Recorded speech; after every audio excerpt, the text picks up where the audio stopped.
the Auburn Blitz Podcast, your direct source for all Auburn all the time with Brett Pritchard, Faith Richardson, and Randy Lee.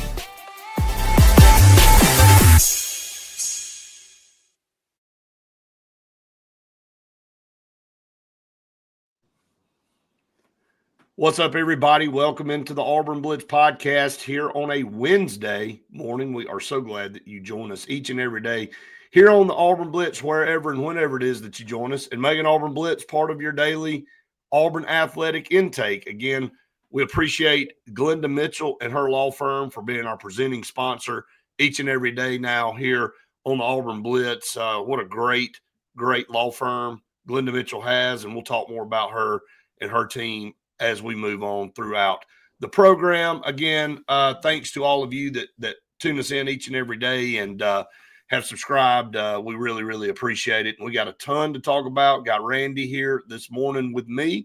Good to see you this morning, Randy. Glad to be seen. Terrible weather out there, Brett. So if I'm not quite as chipper as I normally sound, not anywhere near to the level you and I have been the last couple of months, but it's rough out there, my friend. You go from 20-degree weather up 60-degree weather in a 5 or 6 hour period, and you live through it. It gets rougher the older I get. Yeah, I don't like. I'm ready for spring and summer to get here like tomorrow or maybe today if it would hurry up. All right, Iron Bowl of basketball. 2 unranked teams in this matchup. What does that mean? Does it affect the game? Does it change anything? Top 27 quarterback close to committing. We talked about him yesterday. We'll talk about that a little bit more. And what does that mean? Does that mean anything? Does whatever? We'll dive into that.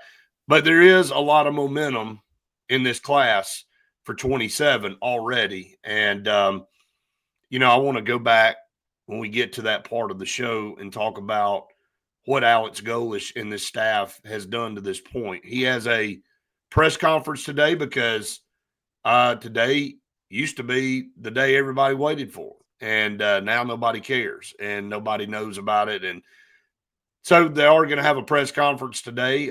Faith and I will go over and cover that this afternoon. So looking forward to seeing what Alex Golesh has to say, because he hasn't formally met with the media very much since he's been at Auburn, hasn't had an opportunity to do so. We heard some comments from him at the Senior Bowl last week and thought those were pretty intriguing, but that wasn't but for like 12 or 13 minutes. And then, he's been at some other functions where he's talked a little bit, but, really this is the first time since, we had the press conference with him a couple of months ago where he's really going to get up in front and be able to address some of us in the media and answer some questions and kind of give his take on where the program is, and then kind of probably give them preview of where spring is going to go and how that's going to look for Auburn moving forward as you get, to the A-Day game on April the 18th, which is literally right around the corner. So spring football practice has got to be getting ready to get started soon. So I'm sure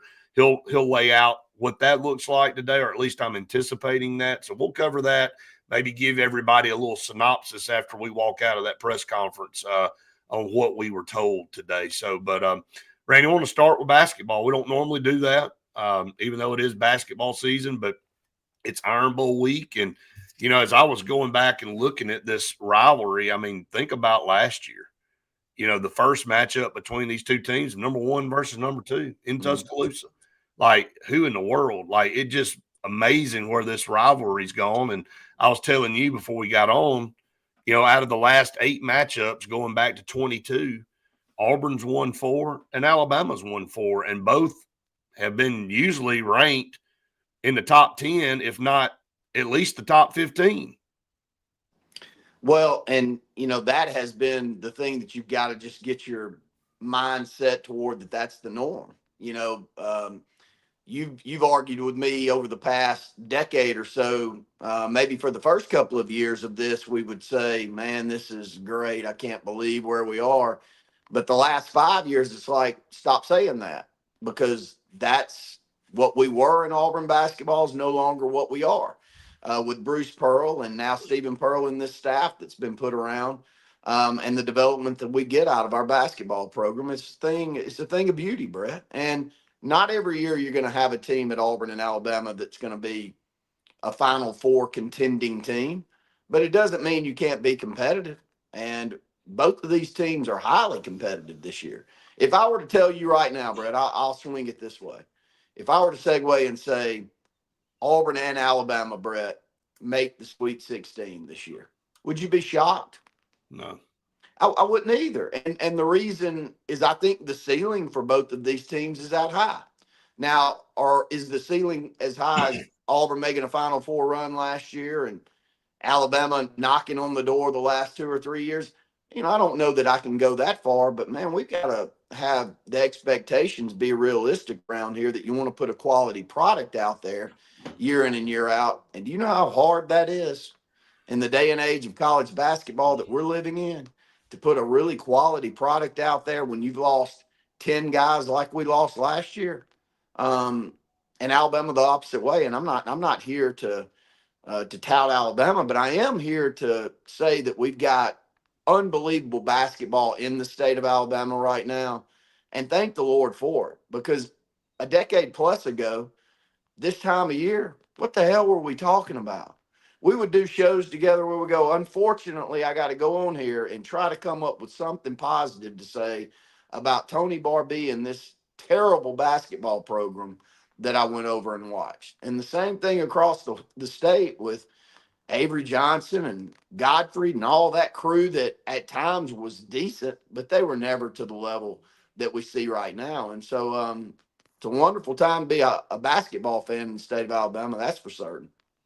Yeah, it is. And, I think you look at it from when Bruce Pearl got here and now retired and Stephen's taken over this year, and then what Nate Oates has done for Alabama, they raised the level of expectations because of what they were able to accomplish and what they're able to accomplish here, and I'm looking down at these standings. First of all, Alabama's got a game tomorrow.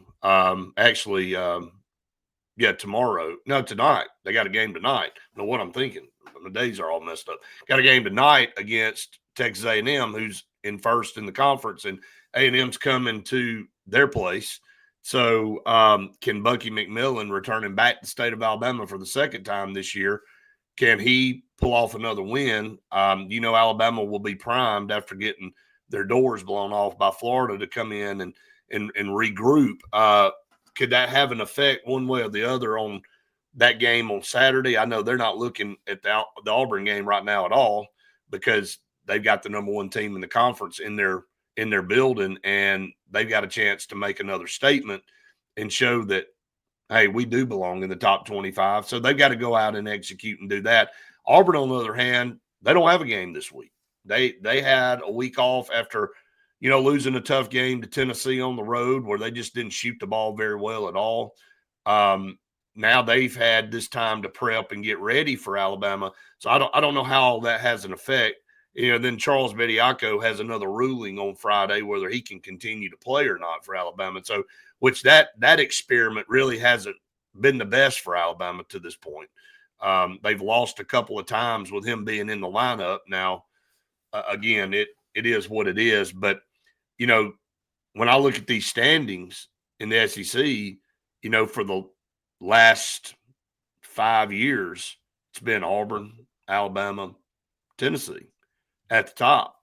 And they're the ones with 7-1 marks or 6-2 marks or whatever at this time of year. And you look down this line and you got Auburn at 5-4 and you got Alabama at 4-4. Auburn and Alabama are in the middle of this conference right now. There are several teams, the Tennessees, the Vandy's, the Arkansas, even Kentucky, and, of course, Florida ahead of them along with Texas A&M. So we're at the halfway point of the SEC schedule. It's a very crucial opportunity for both of these teams as you start the second half. How will they be playing coming down the stretch? I mean, Auburn navigated the first 9 games at 5-4. If they can do that again, they'll be 10-8, and that's kind of what we said from the start. We had that on our postgame show a couple of weeks ago when we did the hypothetical. Can Auburn go to 10-8? I think that's pretty dang good, and they'll be right there with some quality wins, probably have a chance, probably make the tournament. Okay. Anything less than that's going to put them in a precarious situation. And I've kind of gone through the schedule, and I like it. But again, you can get caught looking ahead every night in this league. You better play well. And I've mentioned to you the concern I have for this team. It's not the athletic ability. It's not the coaching. It's not that. It's the depth. And, Auburn's playing 7 guys, man. And, I don't know how much longer you can expect, in a marathon type season where you're literally teeter-tottering on if somebody gets hurt or somebody else misses time, you're really down to like 5 or 6 guys, man. And that's almost impossible. Well, and I don't have the answer on the 3 that we expected to get more minutes, why they're not finding more minutes. I think if they deserve to be playing, they would be right now. I mean, I don't think anything we're saying is not something that coaching staff's not wanting to do, because you can watch the way that they've coached over the years, Brett. This group of coaches wants to develop and play anywhere from 10 to 12 players in a game. It's the same group. Bruce is not there, but the guys that are developing and Steven have all been there with him. And Bashir's, we're going to see him? I don't know. Get us an update, Brett, please. Magwood, we're going to see him? I don't know what the answer is there.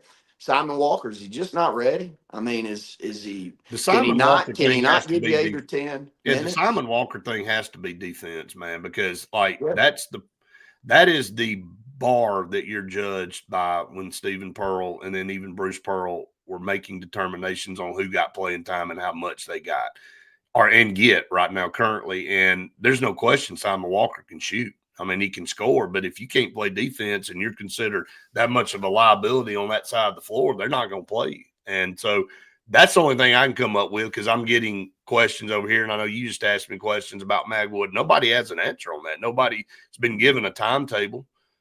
We all go in there and say the same thing every week. And, Bashir looks like he's ready to go. He's practicing, but he's just not getting the nod to come in.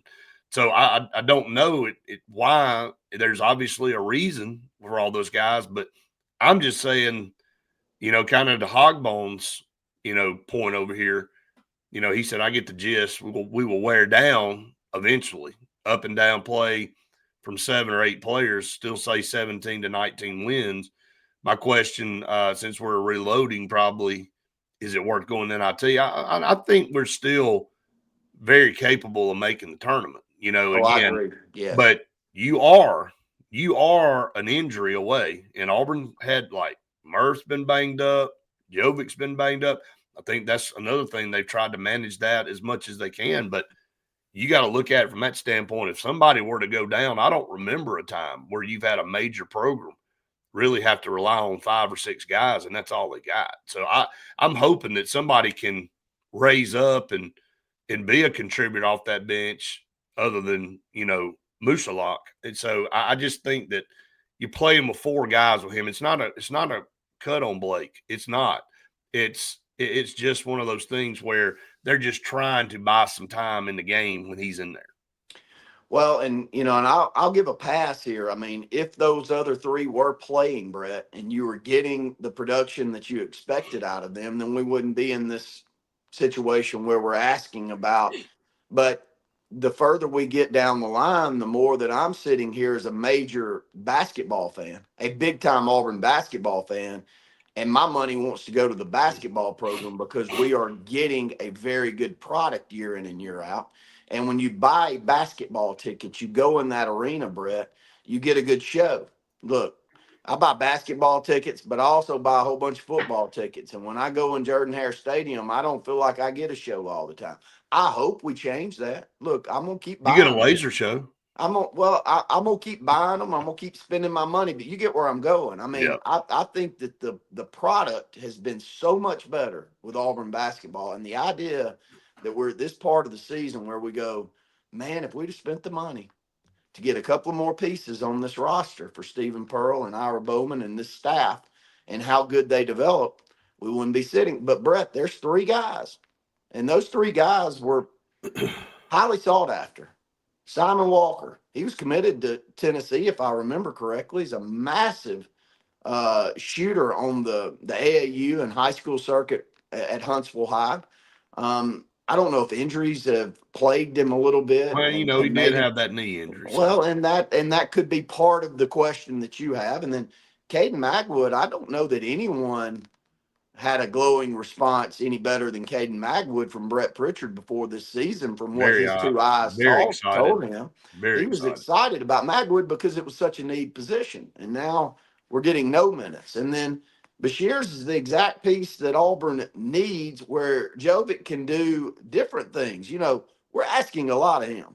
Oh, He he's is the hardest working guy in college basketball. he There's is no 3 or question. 4 inches undersized to be playing the role that he's having to play at Auburn, but he's embraced it. I mean, it's not that, but if he was in there with the big, and we were going a little big, a little more physical from the time to time, that it would help against some of these rosters that we're going to have to be faced with moving down the stretch. And so, look, I think we've still done an amazing job of developing players. I watch and see, and it feels like some of our guys are way better than they were to start the season. Communication's been better. Defense has been way better, even with the deficiencies that this roster has got, Brett. So I think we can get to 10 wins. I honestly, with the state of our program, I expect us to get to 10 wins. And if we get to 10 wins, we're going to make the tournament. We're going to have 20-plus wins on the season. It may be 20. It may be 21. But you get to 10 wins and you make the tournament this year in a transition year, be a hell of a job by this coaching staff. And I think that we're positioned to do that. And I think you agree Yep. with me. Yeah, no doubt. Hogbone, yeah, the social media post was him making a comment about being on the scout team or being told to be on the scout team, and he kind of used some expletives and kind of lashed out. I think coaches. I'm not going to dive into the whole thing, but I mean, there was some of that, and then there was a beat writer that wrote an article that he kind of took offense to, and it was I think he misquoted him, not intentionally, but that's kind of where all that got started. And so it's turned into this, and I don't know if that's all of it. I mean, we haven't been Probably not. So that's just part of it, I'm sure. Glenn said SEC is physical, free throws. You can't turn the ball over. That keeps you on the bench. Yeah, I mean, and right now, should Tahad have been sat a little more at this point? Probably, but he doesn't have anybody to sit him for. That's another problem, and that's exactly what Mr. Alby's saying right now. It's every night. It's the same stat line. 4 for 11, 4 for 15. 11 points, and probably 4 or 5 of those points from the free throw line. Is just his shot is just not there, and I'm not throwing stones at all, but there were 3 or 4 wide open shots the other night against Tennessee in a very close game. He just missed them. Whereas that guy, with the expectations of him coming into this season in a wide open, now I'm not, somebody in your face, that's different, but you expect a guy to shoot 4 or 5 wide open shots to hit 1 or 2 of them at his caliber, and he didn't hit any of them. And then he missed a layup right there when Auburn was only down 3. Auburn had 3 empty possessions. They missed 2 wide open threes, and then Tahad missed that layup where Auburn had a chance to take the lead at about 9 minutes, even though they had not played very well and they just couldn't get over the hump. That's life on the road. That's going to happen. But that's also been another issue. I mean, again, if the offensive production from him could pick up just a little bit, it would help tremendously. But right now, Steven has no choice, and this coach staff has no choice but to keep him on the floor. You got nobody to sub for him. Literally, you have nobody. No, I agree, and that is the reason that you keep asking. It's just it has a Ja'Kai feel to me. I mean, I feel the exact same way about watching what's going on the bench with Magwood as I felt like with Ja'Kai last year, and it's just disgruntled player. And it's terrible body language. And even when the body language is not bad, it's almost like a put on. It's almost like all eyes are on me. I've got to correct this. But then the moment that you feel like that, all that's not working out for you, and you actually being engaged in the game when you're not part of it is not working out, then I go back to being disgruntled again. And man, that just feeds off um, in a culture that's not built that way. Auburn's basketball is not built that way. If you don't play hard and communicate and be a good team guy, you're in the wrong program. There may be programs like that out there, but this one's not like that. And you know, and I don't know if you watch, Brett, but I like watching the bench. I watch the bench all the time. I like watching bench coaches. And Marquise Daniels at the end of that bench. And he watches everything. And that guy's laid back, Brett. You know, he played that way. I love his demeanor. He's not an up in your face leader, but he's a never too high, never too low guy. I think he's perfect for the role that he's in. And I watch him communicate with those guys that look a little overly emotional on the end of the bench.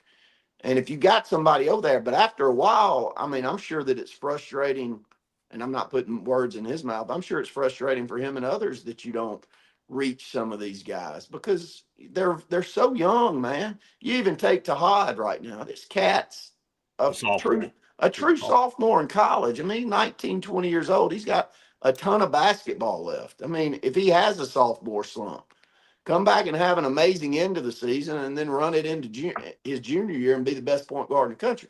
But you got to get better. I mean, you got to see your issues and get better on them. And so far, there's moments where I think that he is, but there's others where you go, well, he's just kind of retracting back to the reason that I think we're in the position we're in. I will say this about Caden, and Faith brought this up because she's on the floor and she's taking pictures at every game. She takes 400 or 500 pictures.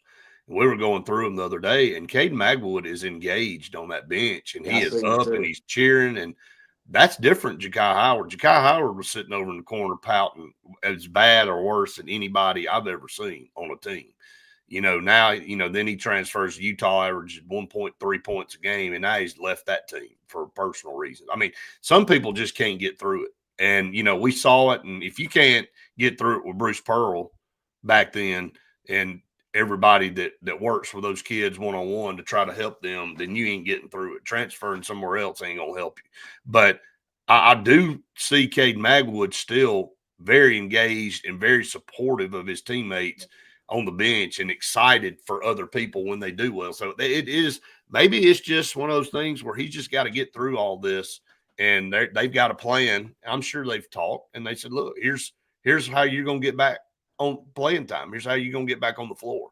And so that's all you can hope for. So, yeah, Ronald, I don't know if you're just jumping in. That's kind of what we've been talking about for the first 20 or so minutes of this game. We really haven't kind of dove into the technical part of the game yet. But, I mean, Auburn at home, I mean, you feel good about it.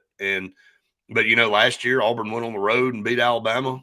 And then Alabama came to Auburn and beat them. So it was a split, but it was in each other's gym. And so can Auburn get a win at home this year? I think, again, Alabama's got a game against A&M today, and we'll see how that all plays out. And right now, everybody's chasing Texas A&M, but that would be a massive win for Alabama if they could get it. Auburn should have beat them, you know. And I know everybody goes, well, woulda, coulda, shoulda. No, seriously, they were up 16 with 7 minutes or in change to go in the game and lost the game. So that doesn't happen very often in Neville. And yeah, Murph hit the buzzer beater and they waved it off, whatever. But still, I think Auburn had one little stretch in there where they played bad and Texas A&M took advantage of it. So, all right, let's get to some of our partners here on the program. We could not do our show without them each and every day. Again, we're so thankful for Glenda Mitchell and her law firm and her team for being our presenting sponsor each and every day here on the Auburn Blitz.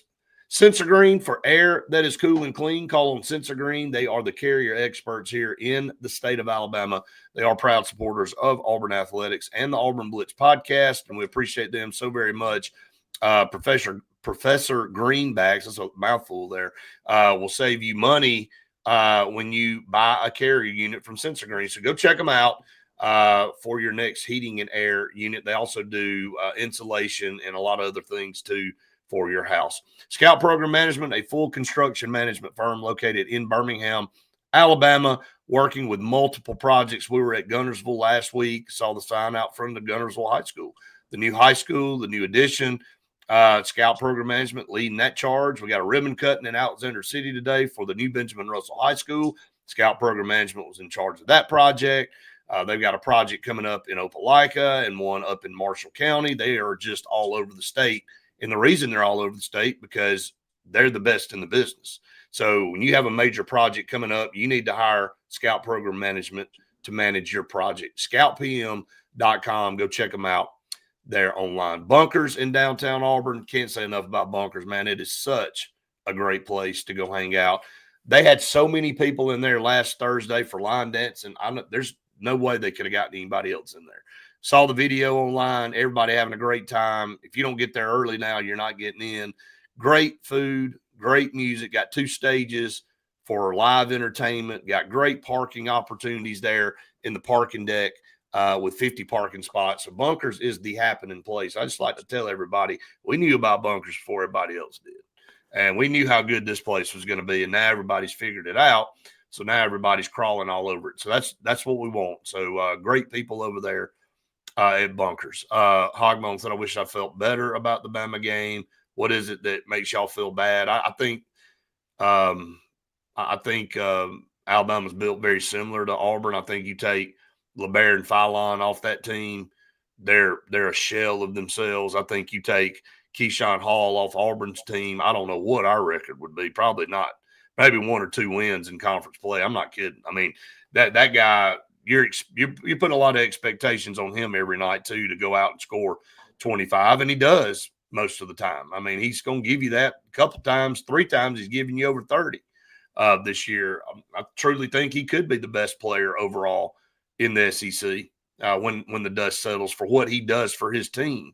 But Alabama could argue the same with LeBaire and Philon as well, who was committed to Auburn at one point in time, if you'll remember, then flipped. So, yeah, we'll talk some more about that. If y'all got some more comments coming in about basketball, we'll do that. All right, top 27 quarterback. We talked about Israel Abrams yesterday on the show, kind of gave our thoughts on that. He is the number 2 quarterback in the country in the 27 class. We got the number 1 quarterback in the country right up the road here in 28 class in Kingston Preer. So don't know what's going to end up. Talked to Kingston's dad last night at the basketball game in Alex City for a while. And, they're all over the place and visiting and having great visits and, just talking about their whole process and stuff and how far out they are right now being in the 28 class and, just kind of sharing some thoughts about all the schools they've been to and all the offers. But Israel Abrams, I mean, coming in, we said yesterday, here Auburn is, and here all these teams, once again, with these top-ranked quarterbacks going, hey, we'd like to have him on our roster. And, the question is if you go get a guy like this, what is the expectations and how soon do you feel like he can come in and contribute, and can you keep him on the roster? But I also said this before I get your take, Randy, if the portal changes somewhere down the line and they put limitations on the portal or they shut the portal down to a different level, all of this shift to the portal talk will shift right back to the high school talk. It's all these rulings and things that happen always determine the flow of where everybody goes with it. So, but right now, we all kind of are antsy about going out and piling a bunch of money into a highly ranked quarterback's pocket coming out of high school because, are you waiting for a year or two and can you hold on to them that long? Well, your point right there is better said than I can. I'm thinking it and then you go directly to it. It's a moving target. Recruiting right now is a moving target. And if you say the way things are going to be in a year, you don't. You're just guessing right now. And so how much money, and I keep calling it dead money, and I don't mean it in a negative term, but I don't want dead money going to a quarterback that I develop and I get to the point of where he's got a chance to go and play, but I get a really good option in the transfer portal to spend my money on that I feel good about. and he ends up at an Ole Miss that I've got to play every year. If it changes to the direction that Brett has begged for it to change, then I would completely change my thought process on that. I mean, if you had to stay at said college for 2 years before you can transfer, then I would be all about taking my chances on a high school senior to develop him up and he feel good about the direction of the program and where he fits into it after that second year, and you retain him. But the last 2 cycles for Auburn has proven that going out and spending any money on a high school kid, and by the way, take I gotta say this because I think so highly of this family and that kid. Take Kingston Preer out of this talk, by the way. I love Kingston. I love the way that he goes about his business. Lloyd, that entire family, I can't tell you how impressed I am with that family and the way that they go about what they're doing. So I'm not talking about him directly, but I am talking about high school quarterbacking. And when you go and you get a guy, and look, a high 5-star guy, I don't know what the market reads for that, Brett, but if you throw a 7 figures at a guy like that, which has got to be what they're worth, everybody else is willing to pay that. And you pay 7 figures for a year, and then he moves on to Ole Miss, then what have you gotten out of your effort? And what are the odds of a kid coming in and playing that first year? It's got to be very, very, very low. We haven't seen it often enough at Auburn to Well, make Auburn me and feel like Alabama that. both had 2 highly touted guys out of high school this past year that never saw the field, really. I mean, Keelan Russell was one of the best in the country. Yeah. Deuce Knight coming over as one of the higher touted quarterbacks in the country. Deuce Knight played very sparingly. He played that one game against Mercer, but outside of that, he got in against Ball State. I mean, for about a drive or two, and then that was it. But, Keelan Russell really never saw the field for Alabama this year. So, I mean, I don't think that we'll get a quarterback that I'm going to speak any more highly of than what my eyes told me with Deuce Knight. I mean, I still think the ceiling is exceptionally high with him. And unfortunately, we're not going to get it. I almost want to be the second choice. I want to, it's crazy that I'm going to say this, but I want to be that I really like a guy, but I know he's not quite ready. But I'm going to keep, like, on the back end, whether there's a rule out there that you can't do this or not, but I'm going to kind of keep prodding along that I hope he ends up after a couple of years back at my university and my quarterback. Because let's say Auburn lost out to Ole Miss on Deuce Knight last year in the recruiting cycle. We still would have loved him, and he still clearly loved Auburn, or he wouldn't have entertained coming to Auburn to begin with. Right. I'd rather get him on that second cycle than that first year where you're having to do the development, get him acclimated to the college game, acclimated to college life, which, by the way, would have been the biggest issue for anybody I grew up with. The first year of college, just being responsible enough to not screw everything up is a major accomplishment. Coming in at 17, 18 years old. So I wish the rules would change to make you feel like you did something by going and getting a high 5-star. But right now, the current way the rules read, Brett, and I'd like for you to argue me down here because I'm not going to argue because I don't want to think this way. I really would like to be very happy that we've got someone that's that highly touted wanting to come to I think what you say is very valid. I think what you're saying is what I've said about the GM position of this in college football. Now, you have got to make a decision on whether you want to put money. You only have so much, and everybody's ceiling is different as far as their budget. So when you got X number of dollars, everybody's sitting in the room. You got a top-ranked quarterback coming out of high school that really is high on Auburn, and I really feel like it's going to commit to Auburn. Now, again, to keep him all the way to December, that's a whole nother thing. But if you get a commitment now, kind of gives you some momentum with some other guys, and some guys are different than others. He may commit and shut everything down. I mean, you don't know how things go. And then, of course, with offers and things, that we're not privy to, you don't know what that does for somebody's mentality. They may go, I don't have any plans to look anywhere else. This is what I want to do.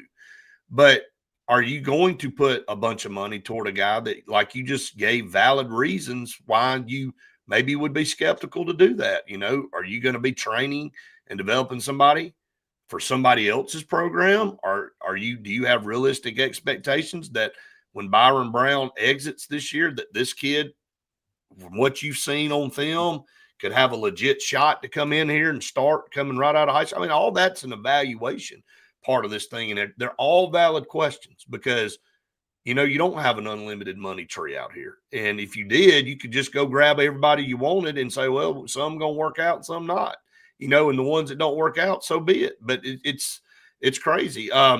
And like Mr. Albee brings up this point, he said, I hear the biggest competitor for Abrams is Purdue. Well, you know, he's from Illinois. Yeah. And, you know, and here's the thing, I go back to Jason once again.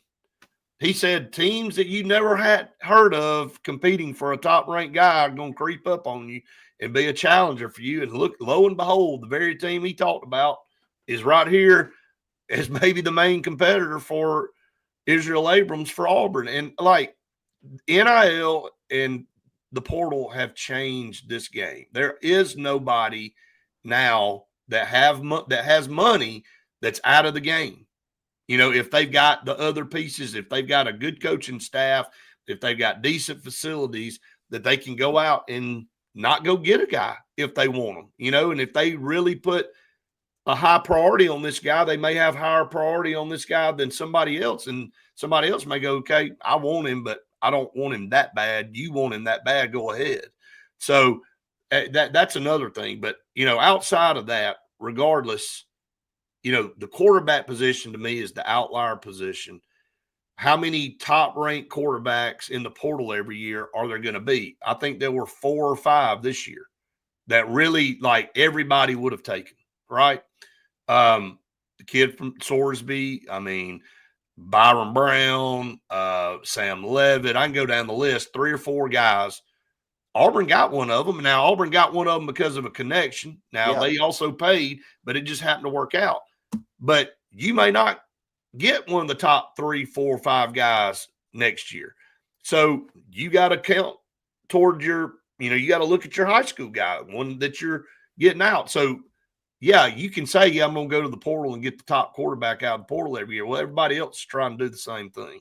So you got to fight that battle and hope you can. But I think these other positions outside of quarterback, you can go out and you can still go get guys from high school, pay them, and expect them to come in, especially like on the defensive line. If they're physical, if they physically have the attribute training, if they're a 6'4", 6'5", 280, 290-pound guy coming out of high school and they're strong already, like a Jordan Crawford. I know he's not that tall, but we knew Jordan Crawford with a little bit of work would probably be a contributor immediately at Auburn, and he was.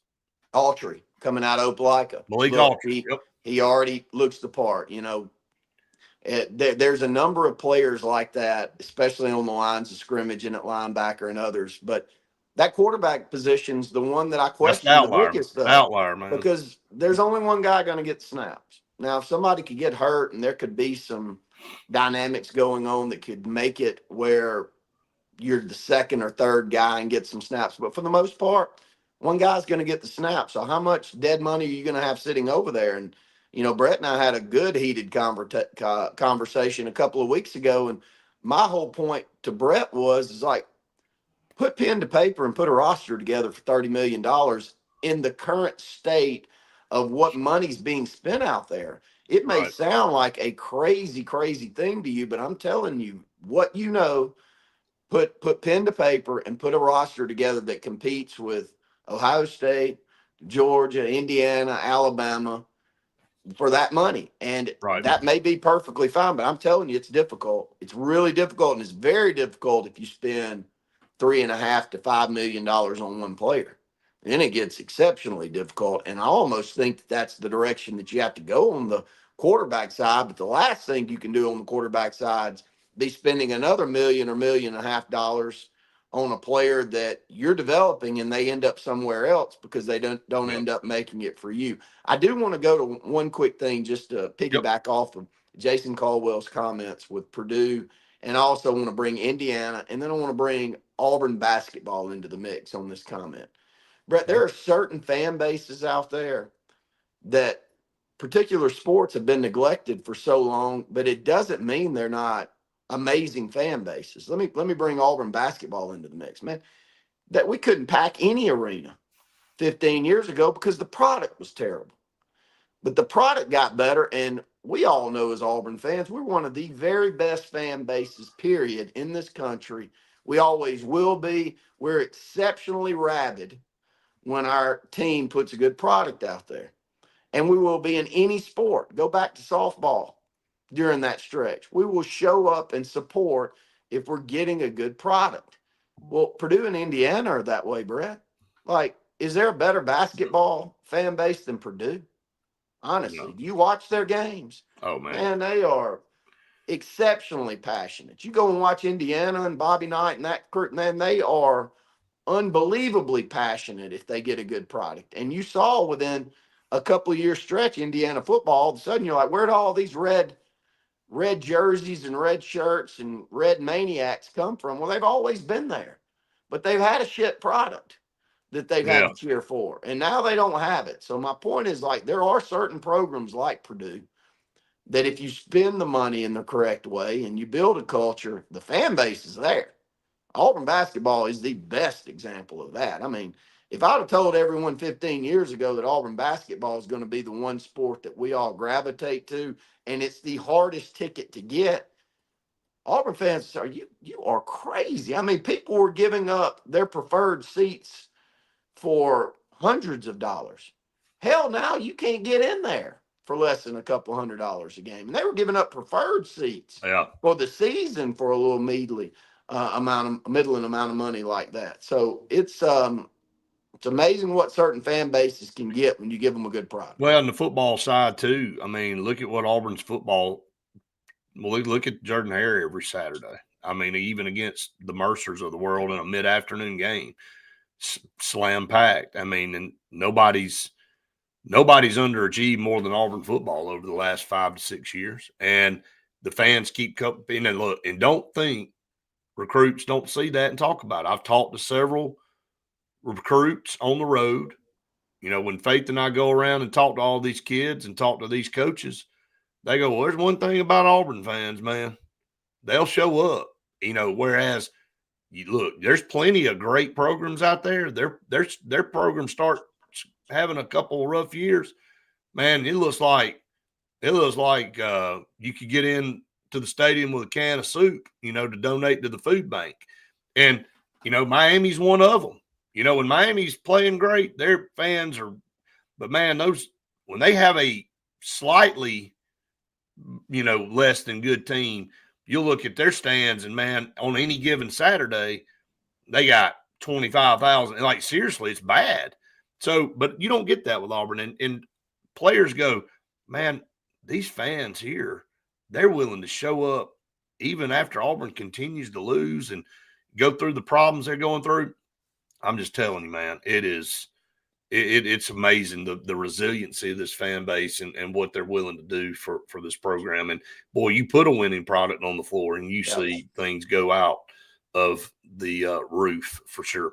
All right, let's go to some more of our partners. The Cart Source, Alabama's premier golf cart superstore, located in Davie, Alabama, right there off Highway 280, right up the road from you, Randy. 334-231-2205. They have a massive selection of golf carts, E-Z-GO, Cushman, Yamaha, Club Car, whatever it is that you're looking for. We will be on location on Wednesday, February 18th at the Cart Source. We're looking forward to it. We're hoping for great weather. We're going to get on those golf carts. We're going to do some test driving. We'd love for you to come down there, check them out. Harrison's going to hook you up. I promise you. Going to take care of you.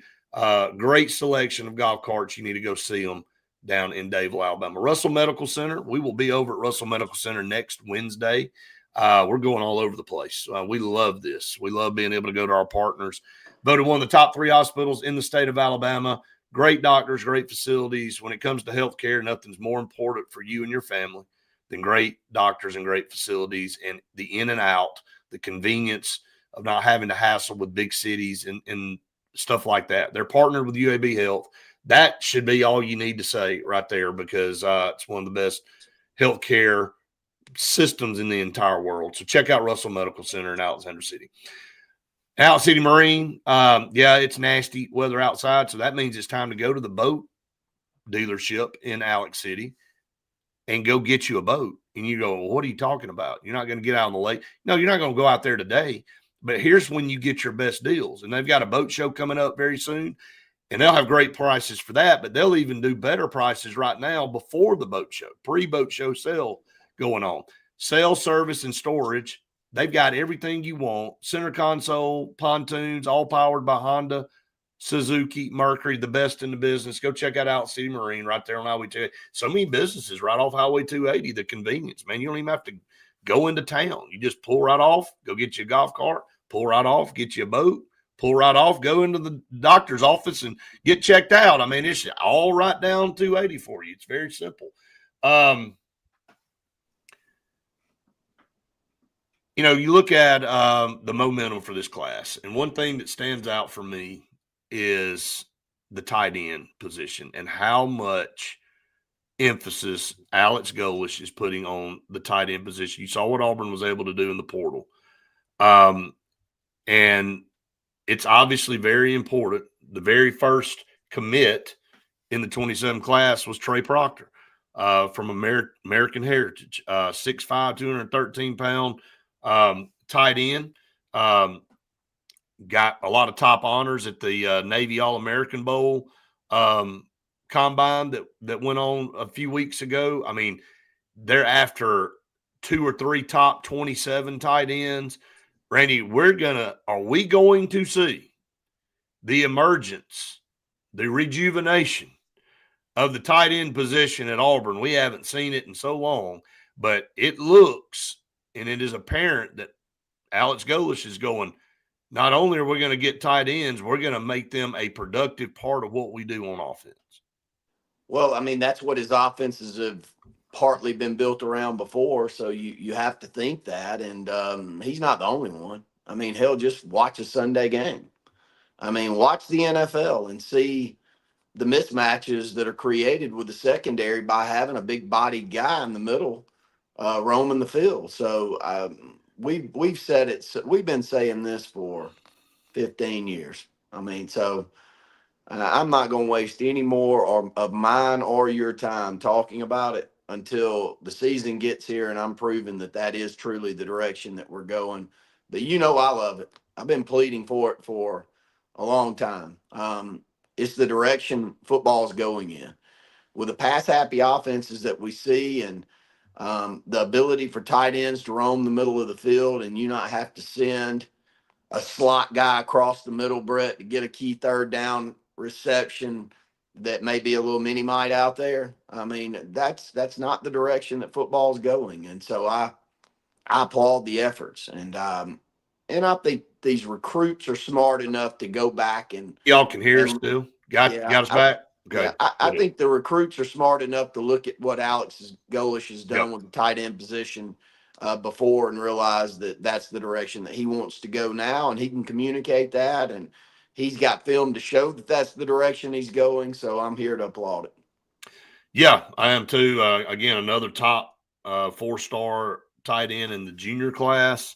Auburn's looking at. We'll go through some more of these guys as we move on, but we've got the press conference today at 3:00. So we'll be heading over to the complex. We'll hear from Alex Golish, and then after that, we'll do a quick synopsis after that on what we were told, and then we'll have the press conference on all of our outlets here after. We can't film it live, obviously, because War Eagle Plus has exclusive rights to that, but we will have a copy of that on all of our stuff as well. You can check it out on YouTube and Facebook. We'll post all that for everybody to see if that's where you want to grab that content. But again, we appreciate the Glenda Mitchell Law Firm. Can't say enough about Glenda Mitchell and her staff, and what a great law firm they are. And they fight for you for insurance against insurance companies. Again, if you're in some type of wreck or car accident, a lot of times, and it's unfortunate to say, you pay all these premiums on your insurance and it comes time to use them, they don't want to pay you.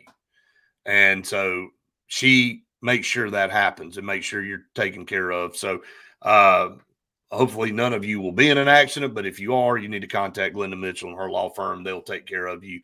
And we are so glad that they're our presenting sponsor on all of our Auburn Blitz programming, and looking forward to a great partnership. You're going to see Glenda's name all over. Already see it, Neville Arena. You're going to see it all over Plainsman Park with the baseball program. She's a big supporter of Auburn athletics, but just one of the biggest law firms here in the Southeast. And I told Faith the other day, when we're on the road going to all these high schools, Randy, I feel like Glenda's in the car with us, because every 5 seconds I pass a billboard and there she is. So I feel like she's on the road with us. But yeah, check out Glenda Mitchell, and we're glad to have her on board. Well, thrilled to. And, I'm going to segue over real quick before we get off and talk about our sponsorship and all of our great sponsors on the HSA Radio Network with our Players of the Week sponsors, Brett.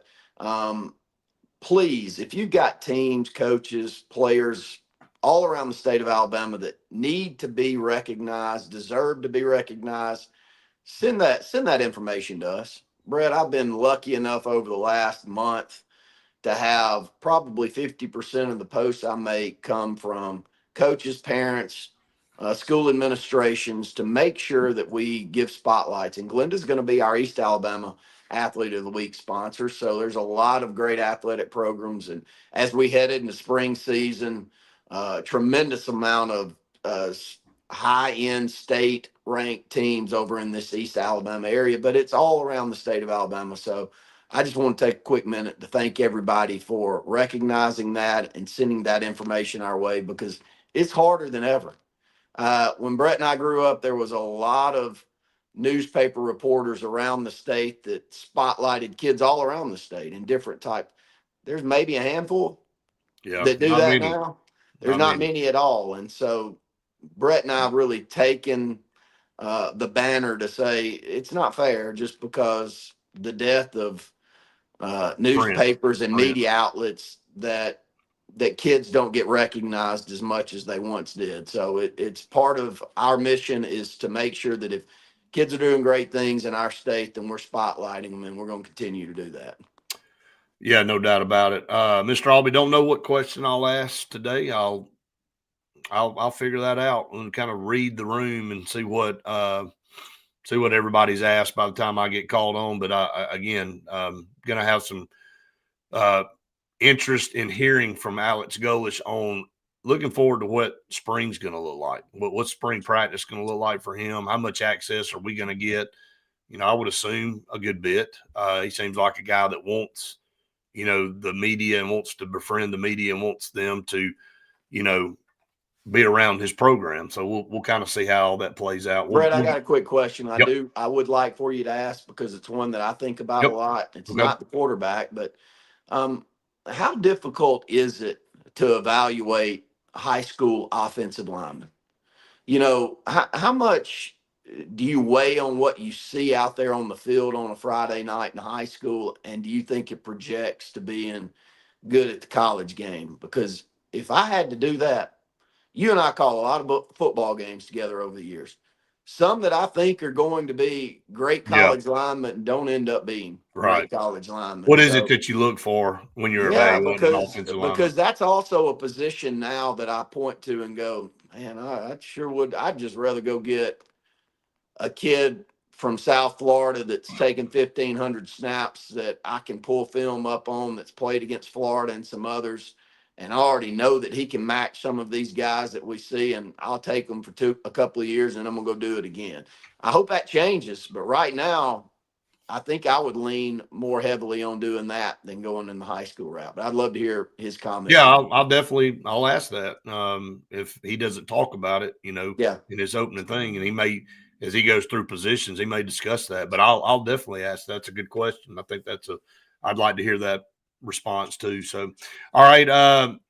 Again, we appreciate all of you each and every day for joining us here on the Auburn Blitz. If you haven't hit subscribe out there, we would love for you to do so. We are knocking on the door of 15,000 subscribers as we look at it right now. And again, it's all because of you guys and what you've been able to do as far as going out and spreading the word and helping us grow over this past year, and we really appreciate it so much. So make sure you hit the like button as well, and all of you out there that join us in Facebook world, we appreciate you as well. So we always have our noon show every day, and it's a call-in type show, so you can call if you'd like to still do that. There's a lot of people that still like to do that, so we're on every day at lunch right here on YouTube and Facebook as well for that, as well as Charter Channel 701 and Channel 80 statewide, like we've been for a long time. So again, thanks to Glenda Mitchell and her law firm for being our presenting sponsor here on the Auburn Blitz. We appreciate all of you so very much. Y'all have a great day. Be safe out there. Do something nice for somebody. And we'll see you next time for more of the Auburn Blitz.